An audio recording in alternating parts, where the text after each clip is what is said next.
sistémica o, como muchos conocen, esclerodermia.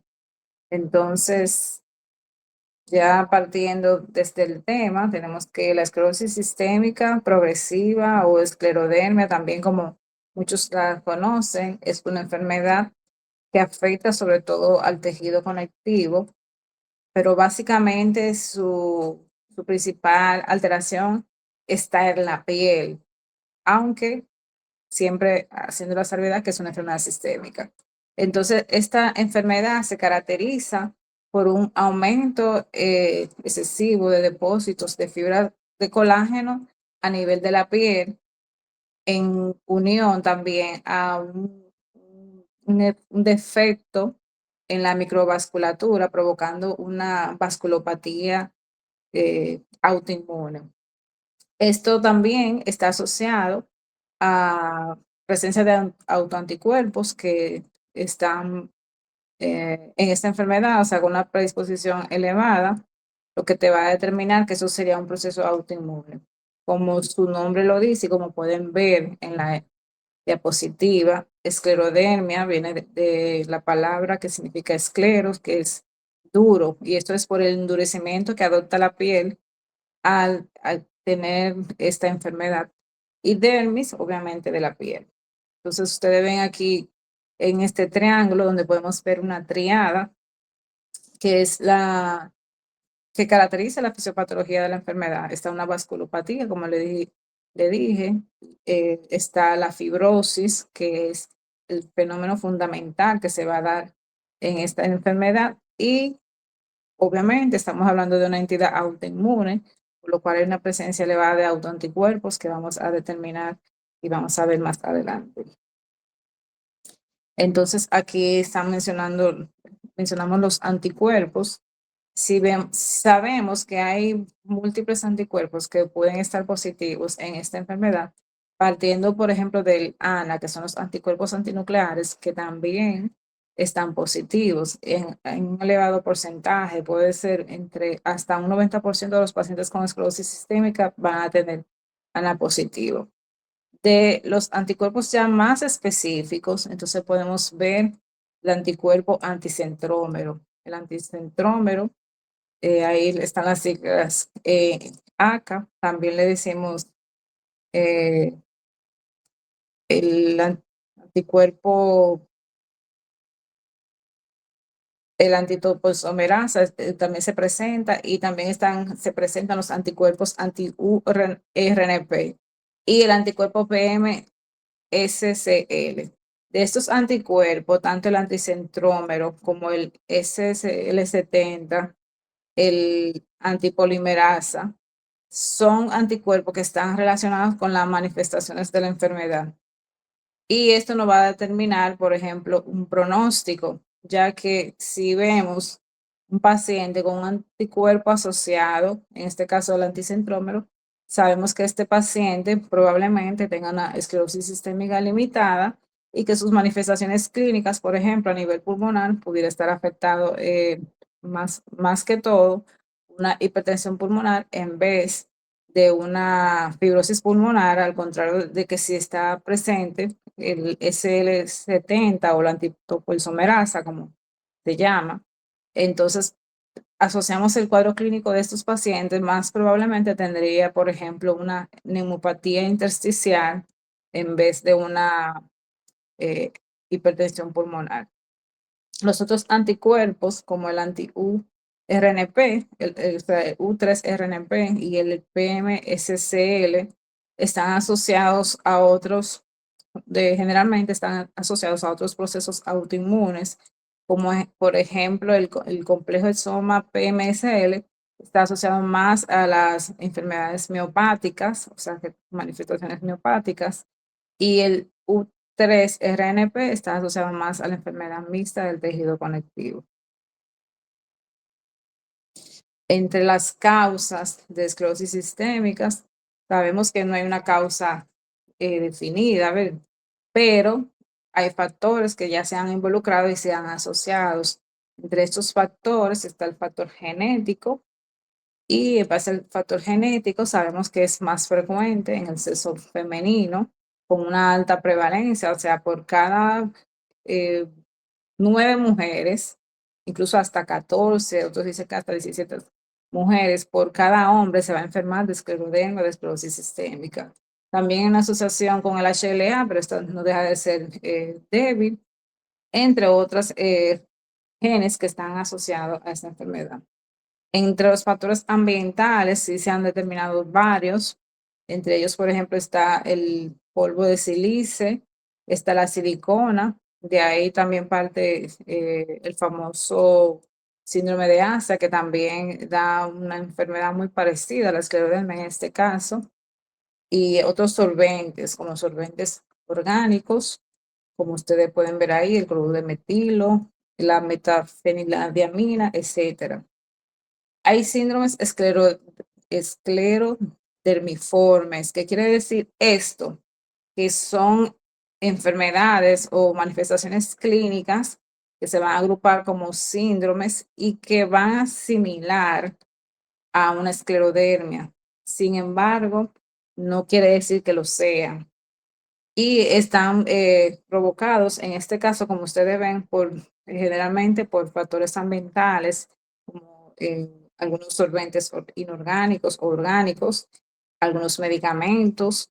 Ahí ustedes pueden ver, por ejemplo, el aceite de colza, está la bromicina. Todo esto pudieran dar un cuadro clínico muy parecido, muy sugestivo de esclerodermia, que obviamente hay que tratar. Y que una de las principales condiciones es que luego de eliminar esa exposición, entonces debe todo retornar a la normalidad. Seguimos viendo en las partes, los factores, están los agentes infecciosos. Se ha postulado en la esclerosis sistémica una determinación de que algunos virus, sobre todo, tienen un riesgo aumentado. Los pacientes que se han enfermado con estos virus tienen un riesgo aumentado de padecer esclerosis sistémica. Entre ellos se han mencionado, por ejemplo, el citomegalovirus, pero también se ha mencionado el parvovirus B19, entre otros. Aquí vemos una imagen donde se encuentran los procesos principales que van a determinar la enfermedad o los mecanismos fisiopatogénicos. Ahí podemos ver la triada que hablamos de lo que es el daño vascular, la autoinmunidad y la fibrosis. Entonces, todo empieza en una lesión tisular, o sea, podemos ver que hay un estímulo. Este estímulo puede ser ya sea ambiental, la misma predisposición genética. Esto va a alterar nuestras células. En este caso, vemos que hay una lesión, por ejemplo, en el endotelio. Esto provocaría que si tenemos una persona que está genéticamente predispuesta, entonces vaya a haber alteraciones. Con esto va a haber a nivel del endotelio la liberación.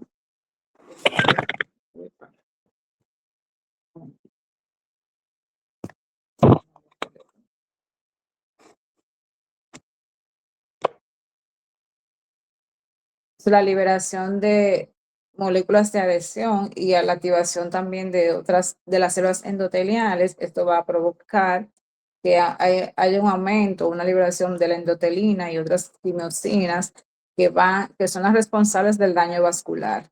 ¿Qué va a suceder en el vaso? Entonces va a haber una obliteración, va a haber una vasculogénesis, pero en este caso es una vasculogénesis defectuosa, y esto va a conllevar a la hipoxia tisular.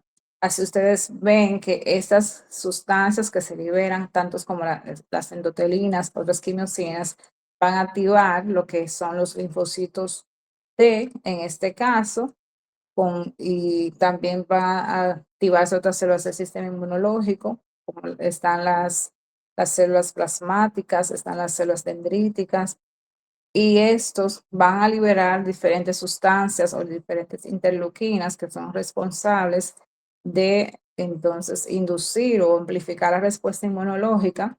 Tenemos también la activación de linfocitos B. El linfocitos B, ustedes saben que son precursor de los autoanticuerpos, y así es que como esta cascada de inflamación va a incidir sobre diferentes células del organismo, activando más y perpetuando el proceso inflamatorio. A su vez también podemos ver cómo se integran los macrófagos y cómo estos, al liberar, por ejemplo, algunos determinantes como el factor de crecimiento beta, la interleuquina 13, el interferón gamma, entonces van a activar al fibroblasto, que es el responsable entonces de la proliferación, la diferenciación y la producción del colágeno en esos pacientes. ¿Cómo se clasifica la esclerosis sistémica? Bueno, están clasificadas a grosso modo en sistémica y en localizada. A nosotros nos compite el grupo de las sistémicas. Las localizadas, aunque llegan con mucha frecuencia a reumatología, más de lo que uno piensa, son un grupo de enfermedades que realmente la trata el dermatólogo, pero a ellos también les llegan con mucha frecuencia. Entonces, entre las sistémicas, está la limitada incluyendo el síndrome de Cres, que vamos a ver cuál es el síndrome de Cres. Está la esclerosis sistémica sin esclerodermia, donde aquí podemos ver toda la manifestación orgánica sistémica, así como se escucha, pero entonces a nivel de la piel no vamos a encontrar ningún hallazgo, o por lo menos no va a estar tan afectada como uno esperaría. Están los síndromes de sobreposición, donde hay combinaciones de enfermedades. Por ejemplo, tiene un paciente con manifestaciones de esclerodermia, pero que también pudiera tener otra enfermedad autoinmune. En este caso, mencionamos los anticuerpos anteriormente, el PMSL y también el U3-RNP, que estos se asocian más frecuentemente con otros tipos de enfermedades autoinmunes. Y está la enfermedad indiferenciada del tejido conectivo. En la enfermedad indiferenciada del tejido conectivo, entonces hemos utilizado estos términos en otras enfermedades. Por ejemplo, lo hablamos en las espondiloartritis, que están las indiferenciadas, y aquí vamos a hablar también de la enfermedad indiferenciada del tejido conectivo, que no es más cuando un paciente cumple con criterios, o sea, no cumple con criterios específicos para englobar a un paciente con una entidad autoinmune. Sin embargo, tiene síntomas y signos que sí sugieren que pudiera tener una de estas enfermedades, pero no se determina cuál es el diagnóstico en sí. Entonces está la enfermedad indispensable del tejido conectivo. Ya en la localizada hay varios tipos: el limitado, el generalizado, el lineal, y está la morfea.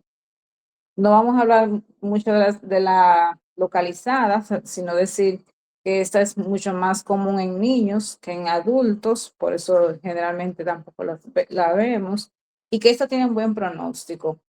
A su vez, generalmente en esta no hay presencia de autoanticuerpos positivos.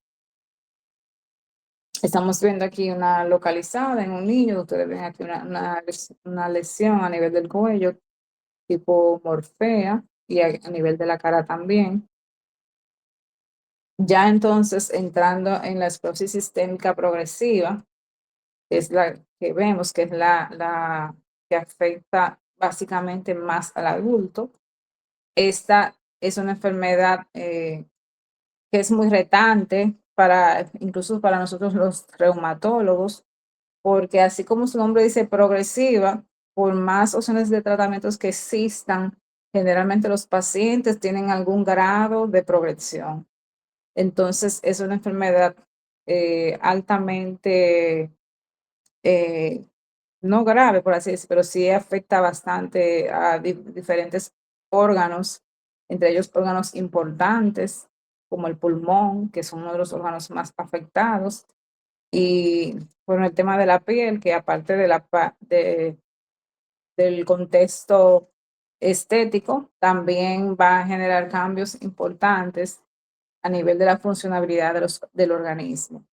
Entonces, esta es altamente presente. El 20% de los pacientes tienen también manifestaciones superpuestas, ya esto lo hemos hablado con otras enfermedades del tejido conectivo. Y también ya hablamos que existen enfermedades esclerosis sistémica sin manifestación cutánea, que son las esclerodermia sin esclerodermia. En cuanto a la clasificación de la esclerosis sistémica, se va a clasificar en dos grandes grupos, que está la limitada y está la difusa. Entonces, aquí vemos que la limitada se puede dividir en dos. Está la limitada tipo 1 y la limitada tipo 2. Pero como manera así de aprendizaje, ustedes lo que tienen que saber es que hay una esclerosis sistémica limitada y una esclerosis sistémica difusa.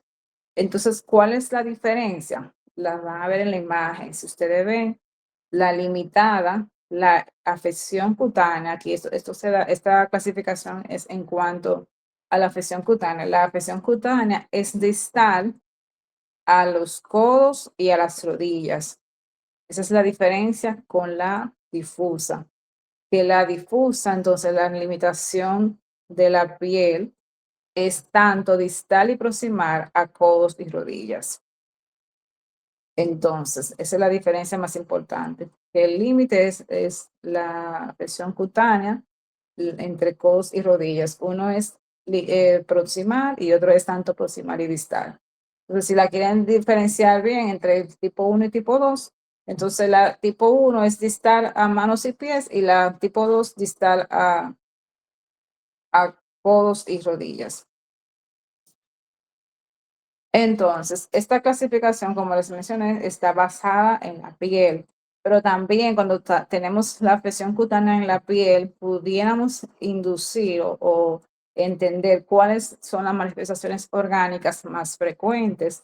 Entonces, así como también la difusa y la limitada tienen diferencias en cuanto a la afección cutánea, así también tienen diferencias en cuanto a la afección orgánica. O sea, aquí podemos ver las diferencias más frecuentes de estas enfermedades, viendo, por ejemplo, la limitada, que está primero, las características, la afección cutánea, como dijimos, distales a los codos y a las rodillas, también puede afectar la cara. La afección pulmonar, en este caso, sería la hipertensión pulmonar, la implicación orgánica más frecuente en la limitada es el reflujo gastroesofágico y también se puede presentar con mucha frecuencia el fenómeno de Raynaud y otros hallazgos como telangiectasia, esclerodactilia, calcinosis y isquemias digitales. Entonces, en la difusa, a diferencia de la limitada, vemos, ya hablamos de la piel, de la extensión de la piel, pero a nivel pulmonar, esto se caracteriza más por una enfermedad pulmonar intersticial. Y a nivel órgano visceral, la afección suele ser a nivel renal, una crisis renal. Y ya con otros hallazgos son más frecuentes, por ejemplo, los cambios pigmentarios. En este caso, hay una afección que se llama manchas en sal y pimienta, que son más frecuentes en la difusa, presión tendinosa, etcétera. Entonces, el pronóstico de estos pacientes va a depender obviamente en el momento en que diagnostiquemos, o sea, qué tan pronto la diagnosticamos, cuánta afección o cuánto daño orgánico exista, pero ha variado bastante porque es una enfermedad que realmente había pocas opciones terapéuticas y ahora eh, han habido muchas más opciones, sin embargo, no hay todavía un medicamento que tú puedas decir que sea dirigido exactamente para tratar la esclerosis sistémica. La supervivencia ha mejorado. Antes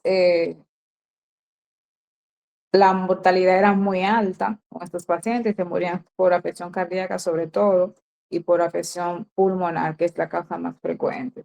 Entonces, a los 5 años tenemos que en la difusa la supervivencia podría ser hasta un 86%, a los 10 años hasta un 72%. En la limitada es mucho mejor el pronóstico.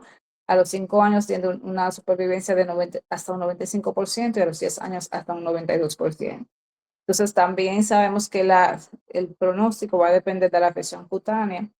En casos, por ejemplo, que tienen un índice de Roma mayor de 20, tienen un peor pronóstico. En casos de que tengan peor, participación de órganos importantes como el riñón y el corazón, obviamente va a tener un peor pronóstico. Y la esclerosis de la piel refleja la gravedad de órganos viscerales en la esclerosis difusa, en particular en el corazón y la afección renal, pero no está relacionada, por ejemplo, con la afección pulmonar. Aquí mencioné anteriormente, esto que dicen aquí arriba, pacientes con esclerosis sistémica severa con MRSS, eso quiere decir un índice de Rodnan mayor a 20 o más, es un índice, el índice de Rodnan es un índice que se toma para poder determinar la afección cutánea. Y esto generalmente lo hace un dermatólogo, que es quien más sabe de piel. Entonces, en este índice lleva cuatro diferentes puntos y va desde el 0 hasta el 3. Esto se pellizca la piel, en las partes, como ustedes ven, la piel se divide en diferentes partes. Entonces el explorador va a pellizcar la piel y va a determinar esas características. Dice que si es 0, por ejemplo, va a estar normal, en una piel normal, pero si tiene una induración extrema sería 3 puntos. Entonces, si tiene un mal pronóstico, si tiene mayor de 20 puntos. Criterios de clasificación de la esclerosis sistémica. Bien, los criterios de clasificación de la esclerosis sistémica, aquí están los criterios del 1980, pero sí, aunque esté, bueno, ¿cuántos años? Sí, siempre lo vamos a mencionar porque es importante, porque con un paciente, según esos criterios, ya era muy fácil el diagnóstico porque tiene manifestaciones imperdibles. Sin embargo, cuando se realizaba el diagnóstico, ya estos pacientes tenían una enfermedad muy evolucionada con una afección orgánica importante. Entonces, para el diagnóstico existía un criterio mayor que podemos ver que es la esclerosis proximal a la metacarpofalángica, como lo pueden ver en el número 1, la esclerodactilia, que es a nivel de los dedos, ¿verdad? La esclerosis a nivel de los dedos, que están señaladas en el número 2. Están las cicatrices puntiformes de los dedos, también le dicen dedos con picaduras en picaduras, y la fibrosis pulmonar. Como ustedes ven, por ejemplo, la fibrosis pulmonar tiene un número bastante alto. También es la otra que tiene, y las cicatrices puntiformes en el pulpejo de los dedos. Entonces, estos pacientes, para tú diagnosticar, tú tenías que tener un criterio mayor, que era la esclerosis proximal a la metacarpofalángica, en este caso, el criterio número 1, más dos criterios de los criterios menores. Entonces, pero si ustedes ven la fibrosis pulmonar, las cicatrices en los pulpejos, la esclerodactilia como tal y la esclerosis, todas son manifestaciones crónicas, ya prácticamente ahí, cuando tratas no hay nada que recuperar, tú lo que vas a evitar que siga progresando. Entonces ya en el 2013, pero mira que cuántos años duraron estos criterios para reaparecer, desde 1980 al 2013, entonces reorganizaron esos criterios, añadieron algunos y quitaron algunos, pero se basaron en signos y síntomas clínicos donde puedo determinar una enfermedad mucho más temprana. Y por ejemplo, aquí vemos un signo muy frecuente como el fenómeno de Raynaud, que está aquí con 3 puntos, ya que introducimos también la capilaroscopía, que también eso se hace tempranamente con 2 puntos. Y están las otras manifestaciones clínicas, pero aquí también se le añade la presencia de los autoanticuerpos. Entonces, según esta clasificación, para tú poder encasillar un paciente con esclerosis sistémica, tienes que tener al menos 9 puntos. Si ustedes ven la primera categoría, donde dice endurecimiento cutáneo de los dedos de ambas manos por encima de las articulaciones metacarpofalángicas, es un criterio suficiente. Solamente con tener esto, yo entonces puedo diagnosticar escleroderma solamente con tener endurecimiento cutáneo de los dedos proximal a la metacarpofalángica. Claro, ¿sabes?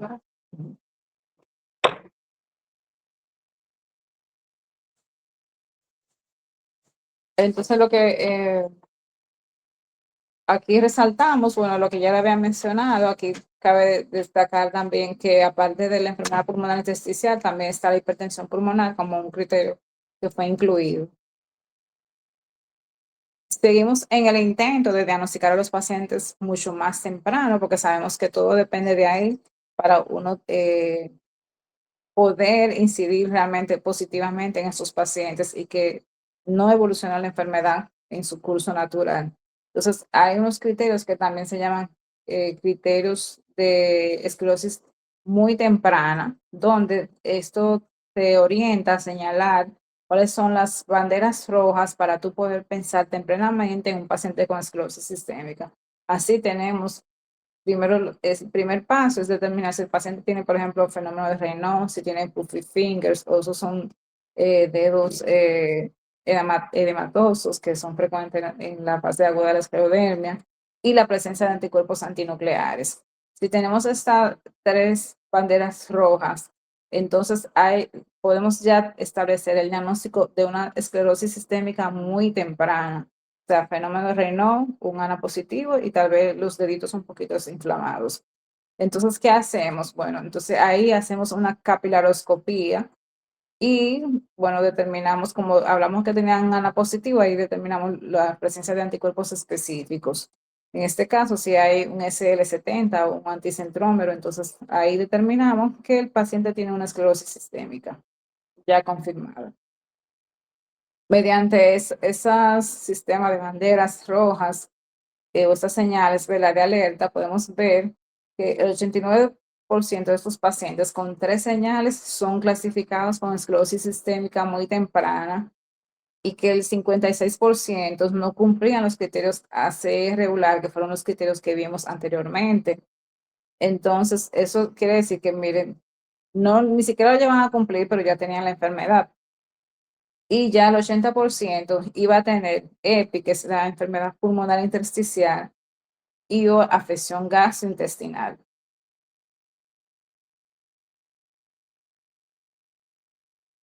En cuanto a las manifestaciones de la enfermedad,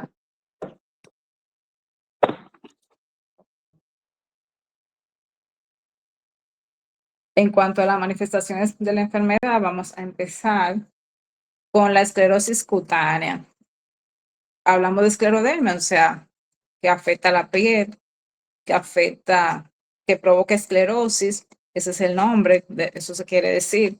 Entonces, esta es la manifestación más frecuente y más característica de la esclerosis sistémica. Y ya sabemos que está dada por un aumento del colágeno y este va a depositarse en la matriz intercelular de la dermis y provocar también edema asociado a la lesión microvascular. Entonces, tiene tres fases que da la esclerosis cutánea. La primera fase es la edematosa, por eso yo le mencioné los dedos de puffy fingers, que es una de las alertas de las banderitas rojas. Puffy fingers porque los dedos están como edematizados, así se llaman. Y esa es la fase edematosa, que es la primera fase. Luego sigue la fase endurecida, que ya es, bueno, en cierto grado de esclerosis.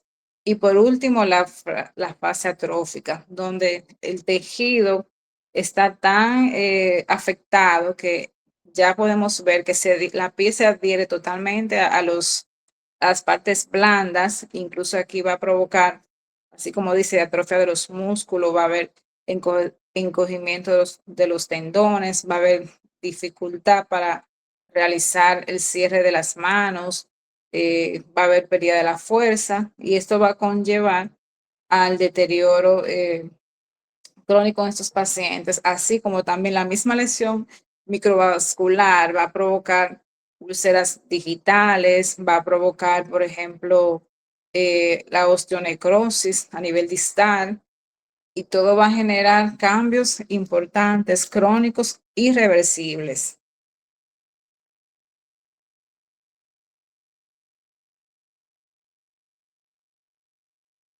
Otras manifestaciones cutáneas que son producto de lo mismo, sobre todo del daño microvascular, pueden ver las úlceras ahí digitales a nivel en la figura B. Pueden ver también las telangiectasias que son frecuentes en sus pacientes, en la C. Está también el pitting en las uñas, como pueden ver en la A, igual también la afección que tiene a nivel de la uña en sí. La esclerodactilia, si ustedes ven esos deditos ya están bastante fibróticos, o sea, la piel de esa manera está bastante fibrótica. Y ustedes pueden ver también el depósito de la condrocalcinosis, como pueden ver en la F. Estos pacientes, cuando están empezando este proceso a nivel de la piel, van a sentir mucho prurito, van a sentir comezón, resequedad. Y eso también es un signo que muy temprano de la enfermedad, porque apenas ahí se pueden ir detectando algunos signos que nos orientarían al diagnóstico. Las lesiones en sal y pimienta que ahí nos observan son lesiones hipocrómicas, combinadas también con lesiones hipercrómicas que van a salir sobre todo, por ejemplo, en la frente, en las manos, en las extremidades inferiores. El fenómeno de Raynaud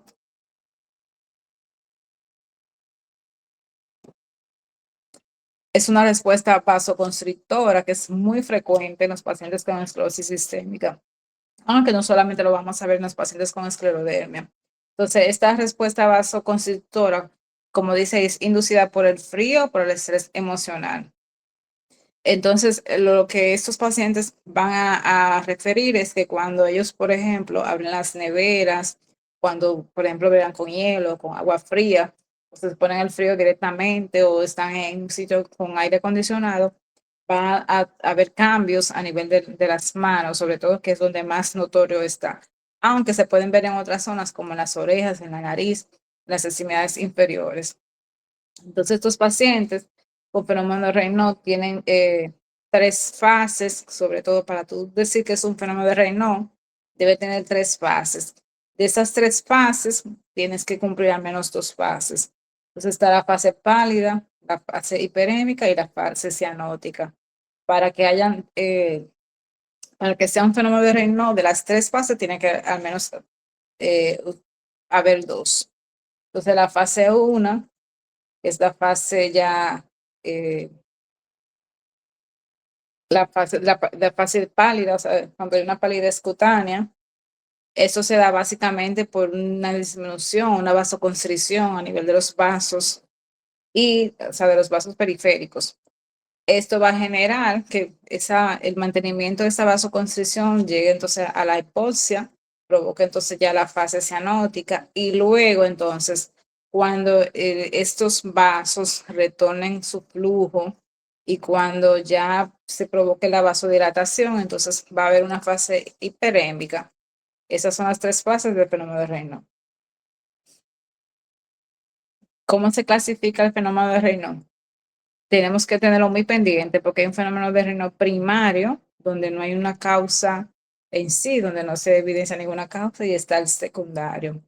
El secundario sabemos que el 90% de los pacientes con fenómeno de Raynaud secundario va a tener esclerosis sistémica. Pero también, como pueden ver ahí, también existen el lupus, en el síndrome de Sjögren, en la dermatomyositis, en la polimiositis y en la artritis reumatoide. En otras enfermedades autoinmunes también, pero en esas serían las más frecuentes. Entonces, el primario, aquí hay diferencias entre el fenómeno de Raynaud primario y el fenómeno de Raynaud secundario. Entonces, el primario realmente no tiene ninguna asociación a procesos autoinmunes. Además, suele aparecer en personas jóvenes, en los menores de 30 años, no se acompaña de otras manifestaciones clínicas ningunas. Si le hacemos una capilaroscopía, en este paciente va a tener una capilaroscopía normal, y generalmente no hay presencia de positividad para autoanticuerpos. Y si lo existen, suelen ser a títulos bajos. A diferencia del secundario, donde sí va a haber asociación a enfermedades inmunológicas, va a aparecer generalmente después de los 30 años, sí va a haber manifestaciones de isquemia, en este caso como las úlceras, necrosis, la capilaroscopía sí va a estar alterada y sí hay asociación frecuente a autoanticuerpos. Entonces, lo que podemos ver aquí es la imagen de una capilaroscopía. La capilaroscopía es un estudio que nos orienta al diagnóstico o a la afección a nivel de los capilares ungueales y que nos puede determinar, en el caso de la esclerodermia o de enfermedades autoinmunes, en qué fase están esos pacientes, pero nos orienta también a qué medidas terapéuticas podemos utilizar y, o sea, en el grado de actividad de la enfermedad. Entonces, ¿qué podemos encontrar según en una capilaroscopía? Agrandamiento de las asas microvasculares, alteración estructural de los capilares, neoformación, pérdida de capilares, zonas avasculares, hemorragias, entre otras. La primera imagen que ustedes ven, podemos ver una capilaroscopía normal. Ahí si ustedes ven los capilares se ven bastante regulares, con un tamaño más o menos muy parecido, con una distribución uniforme. Sin embargo, ustedes ven en las otras imágenes, por ejemplo, en la que está al lado, ustedes ven que se tornan más grandes, más tortuosos, más irregulares, donde hay áreas de megacapilares, pero también hay áreas de hemorragias. Podemos también abajo de ahí grandes zonas de hemorragia, megacapilares, zonas avasculares también, o sea que faltan, hay disminución del número de capilares. Y también ustedes pueden ver cómo se tornan tan irregulares ya en el nivel inferior, con megacapilares, pérdida de la arquitectura normal, también hay disminución de los capilares, hemorragias, entre otros. Todos son estos patrones esclerodermiformes. Bien, entonces, bueno, aquí hay un caso así como de rápido, de una femenina de 22 años que presenta fenómeno de Raynaud. Este presenta un cuadro caracterizado por cambios de coloración a nivel de las manos. Las manos dice que se tornan pálidas o hiperémicas cuando se expone al frío. Esta paciente, creo que femenina, femenina, presenta tanto antecedentes personales como antecedentes familiares negados. En su evaluación vimos que no tenía datos relevantes al examen físico, tenía las pruebas de laboratorio como hemograma, química básica, examen de orinas estaban normales. Vimos, hay una eritrosedimentación que estaba normal, una PCR que sí estaba alterada porque es hasta 0.10 y tenía 0.75 miligramos, un fenómeno de Raynaud, perdón, un patorreumatoide que estaba negativo y tenía la presencia de los anticuerpos antinucleares. En este caso estaba en 15 negativo, ¿verdad? Y el ANA que estaba negativo. Entonces, en base a ese pequeño caso, así de prontito, diagnóstico y tratamiento de este paciente, según lo que hemos hablado en el fenómeno de Raynaud, que es lo que estamos discutiendo del caso. Si vimos femenina de 22 años que vino por fenómeno de Raynaud, que no tiene ningún antecedente relevante y que sus pruebas están negativas, su examen físico está bien y que solamente tiene una PCR positiva. En cuanto al diagnóstico, ¿qué ustedes creen? ¿Fenómeno de Raynaud sí o no? Primario. Primario. Muy bien, porque usted dice que primario. Por la edad, que era menos de 30 años, porque tuvo los dos cambios. Ajá. ¿Qué más? Y no recuerdo que. A los títulos estaban negativos, creo. ¿Verdad? Ah, los anticuerpos estaban negativos también. Y bueno, ella no tenía ningún examen físico, estaba normal y todo eso. O sea, ¿qué faltaría en esta paciente realizar? Para uno puede determinar realmente si es primario, por ejemplo.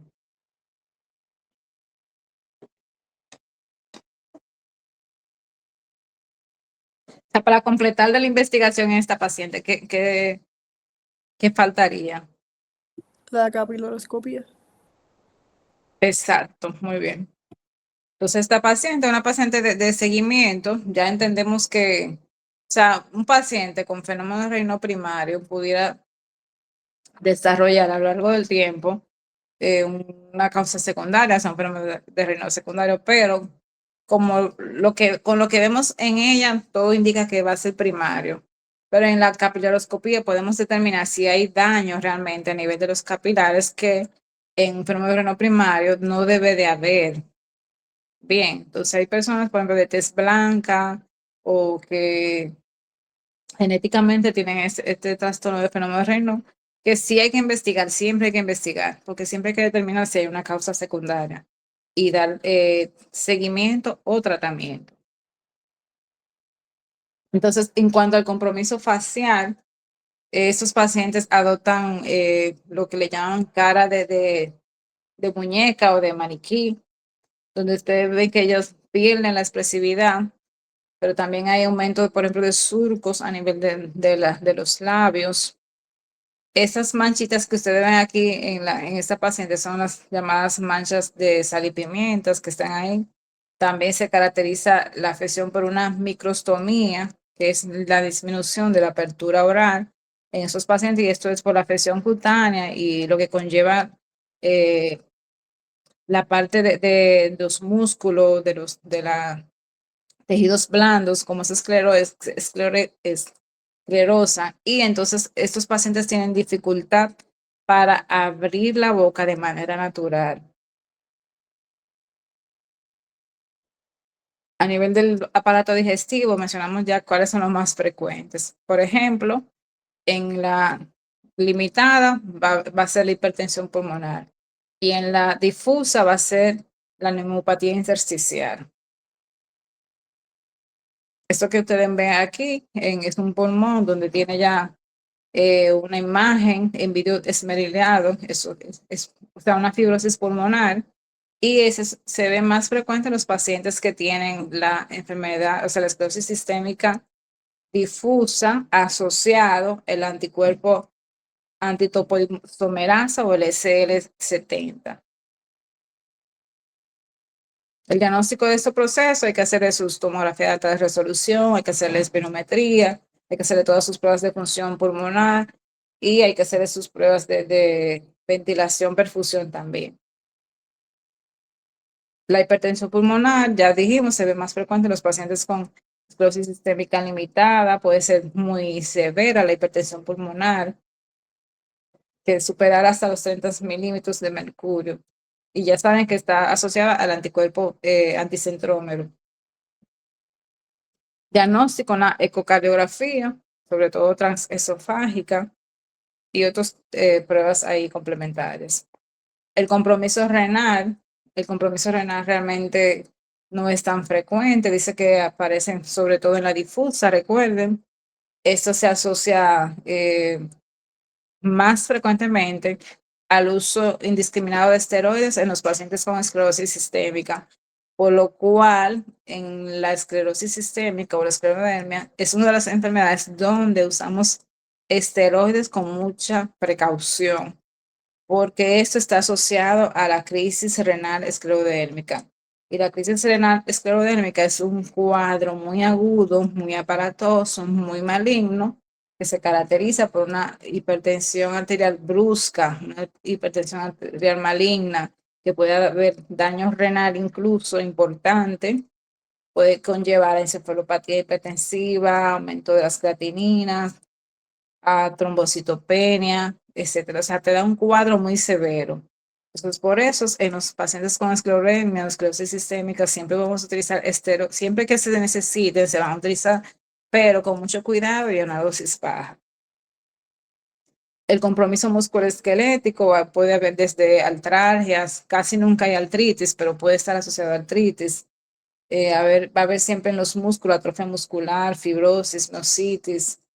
Va a haber también el síndrome de, por ejemplo, el síndrome de túnel del carpo, afección de fascias, de tendones, bursitis, etcétera.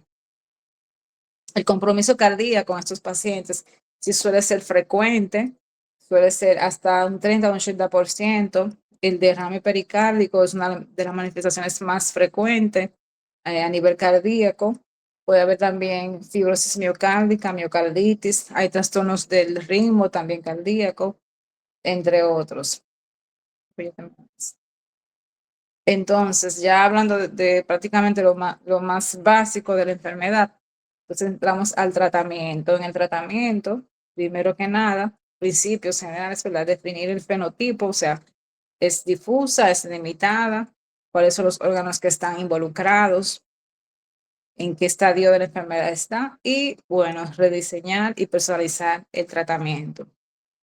En cuanto a los tratamientos, como una de las cosas más importantes es saber cuál órgano está involucrado. Entonces, depende de la presión orgánica, entonces va a haber diferentes dianas o diferentes opciones terapéuticas, por ejemplo, a nivel de piel o a nivel musculoesquelético. Tenemos el metotrexato, que es bastante efectivo para tanto para la difusa como para la sistémica. Otras opciones son, por ejemplo, como pueden ver, el micofenolato, la ciclofosfamida. Y ahí dice bajas dosis de esteroides, ya saben por qué. Y se puede utilizar los biológicos, en este caso, los biológicos que están utilizados en la esclerosis sistémica suele ser el rituximab, es uno de los pocos biológicos utilizados hasta ahora en la esclerosis sistémica.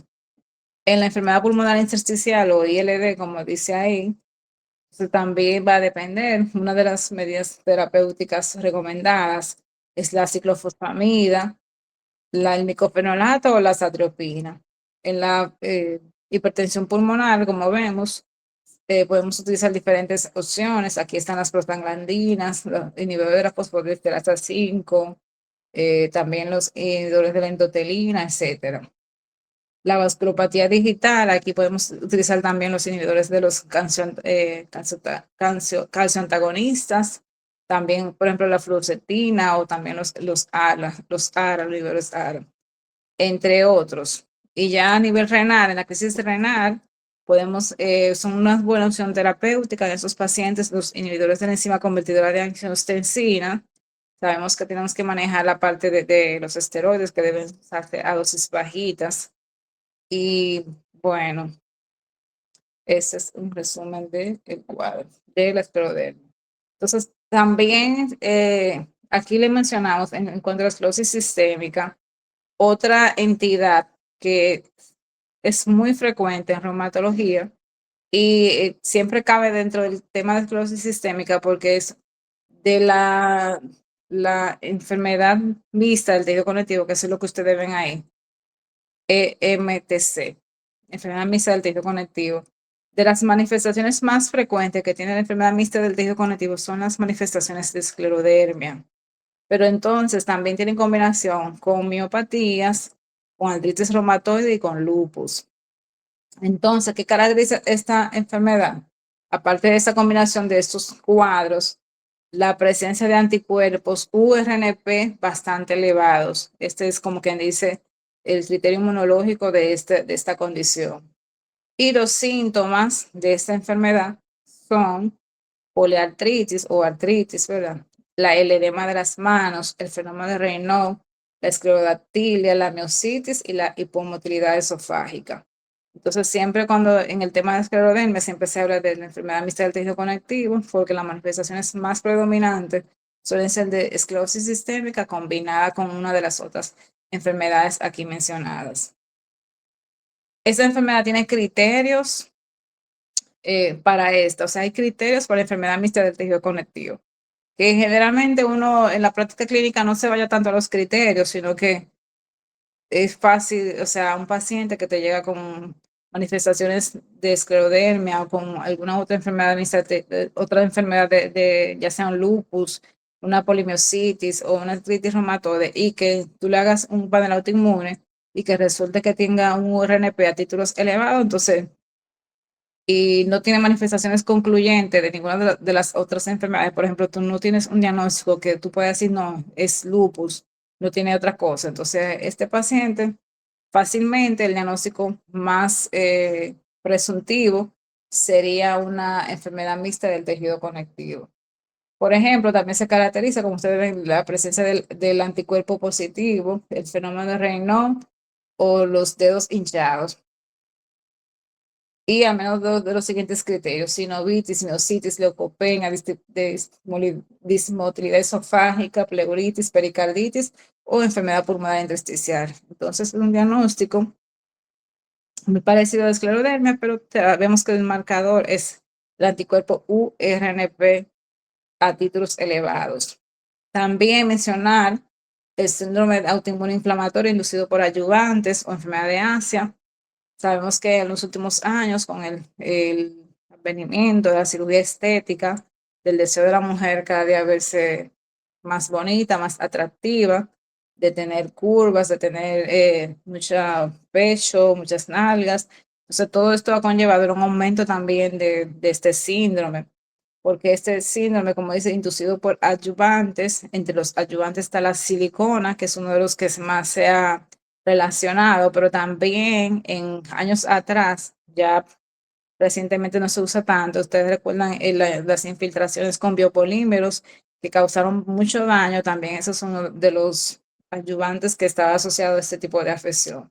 Entonces, esta enfermedad, como dice, comparte un cuadro clínico común, pero tienen el antecedente de exposición previa a un agente adyuvante. Entonces, desde el punto de vista clínico, los pacientes con síndrome de Asia presentan mialgias, artralgias, fatiga crónica, boca seca, pueden tener manifestaciones neurológicas, cognitivas y pérdida de la memoria. Entonces, la etiopatogenia de estas condiciones implica una interacción multifactorial entre factores ambientales y predisposición genética. Entonces, esta enfermedad ya fue como confirmada, ¿verdad? O sea, la relación que tenían los implantes mamarios, sobre todo, a este síndrome en el 2018.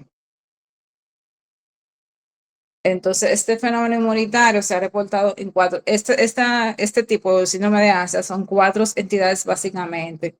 Se llama el síndrome de miofascitis macrofágica, el fenómeno post-vacunación, por eso también el miedo que se tiene a las vacunas en ciertas poblaciones, el síndrome de la guerra del Golfo y la siliconosis. Esto tiene sus propios criterios también, están los criterios mayores, están los criterios menores, por mencionar, porque no vamos a leer todo, ¿verdad? Está, por ejemplo, como criterio mayor la exposición a un estímulo externo, como una infección, una vacuna, la silicona, etcétera. Manifestaciones típicas, como el dolor muscular, debilidad muscular, dolor o inflamación articular, fatiga crónica o enfermedades neurológicas, por ejemplo, la enfermedad desmelenizante y la boca seca. ¿Qué otros criterios importantes mencionar? El retiro de la agente lleva a la mejoría. O sea, por estos pacientes que tienen prótesis, por ejemplo, de mama, y desarrollan un síndrome de Asia, lo primero que hay que recomendarles es el retiro de los implantes.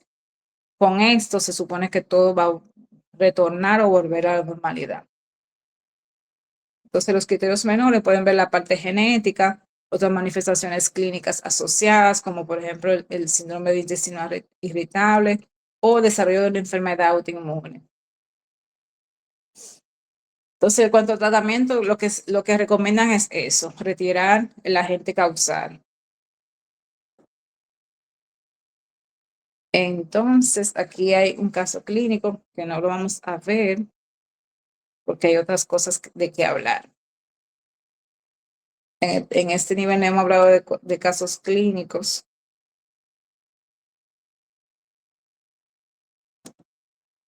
Pero hablamos de esclerosis sistémica, una enfermedad con alta mortalidad en reumatología, con un pronóstico reservado, por así decir, y que realmente se convierte en un gran reto a nivel de la medicina, porque si ustedes vieron, no existe como un tratamiento así definido y los pacientes, depende de la afección orgánica que tiene, estarían evolucionando demasiado mal. En este caso, la afección pulmonar es una de las más principales y la que más entorpecen el pronóstico. Entonces,